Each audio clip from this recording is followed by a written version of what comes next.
సృష్టించిందండి ఇవన్నీ కూడా అంటారు. బ్రాహ్మణులు ఎవరు సృష్టించలేదండి. మంత్రాలన్నీ కూడా నేను రాయలేదు, నా తాతలు రాయలేదు, వాళ్ళ ముత్తాతలు రాయలేదు. రాసినటువంటి వారు ఋషులు అంటారు. ఆ ఋషులందరూ బ్రాహ్మణే కాదండి, అన్ని వర్ణముల వాళ్ళు ఉన్నారు. అర్థమైందా అండి? చాలా మంది అన్ని వర్ణాల వారిని నేను చిన్న చూపు చూశానండి, తప్పు మాట. అర్థమైందా అండి? చాలా మంది చెప్తూ ఉంటారు అంటే బ్రాహ్మణులు ముఖంలో నుంచి వచ్చారు, రాజులు చేతుల్లోంచి వచ్చారు, భుజాల్లోంచి వచ్చారు, వైశ్యుడు కాళ్ళలో తొడల్లోంచి వచ్చారు, శూద్రాది వాళ్ళు పాదాల నుంచి వచ్చారండి. ఏమిటంటే అంత చిన్న చూపు ఏమిటండి అంటూ ఉంటారు చాలా మంది. అర్థమైందా అండి? ఎందుకలాగా?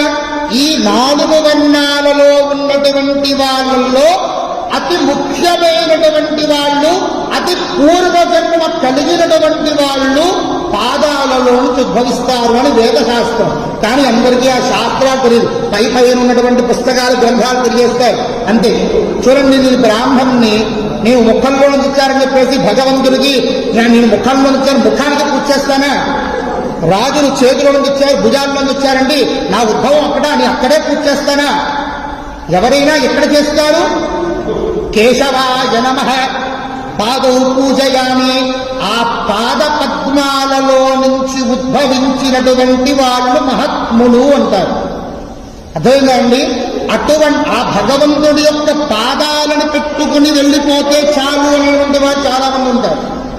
అటువంటి పాదపద్మాలలో నుంచి ఉద్భవించినటువంటి వేరే యొక్క వర్ణముల వాళ్ళని ఎవరూ కించపరచరండి. ఒక మూర్ఖత్వంతో ఒక వ్యక్తి ఎక్కడో దౌర్భాగ్యుడన్నాడని చెప్పేసి అందరూ కూడా అందరినీ విమర్శించడం మంచిది కాదు. ఒక డాక్టర్ ఉంటారు, సర్జన్ చేసేది ఎప్పుడో ఒక ప్రాణం పోయింది. డాక్టర్లు అందరూ అలాంటి వాళ్ళైనా సర్జన్ చేస్తే అందరూ చచ్చిపోతారా?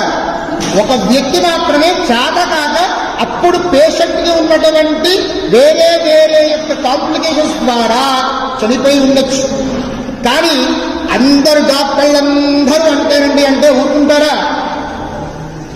అంతేనా అండి? అందుకని చేసేటటువంటి ప్రక్రియ మనం ఎలా ఉన్నాం, మన యొక్క హైందవ ధర్మం ఏమి తెలుసుకోవాలి. అయ్యా, మన యొక్క ధర్మం ఇది, పూర్వంలో చెప్పినటువంటి క్రతువులు ఇవి.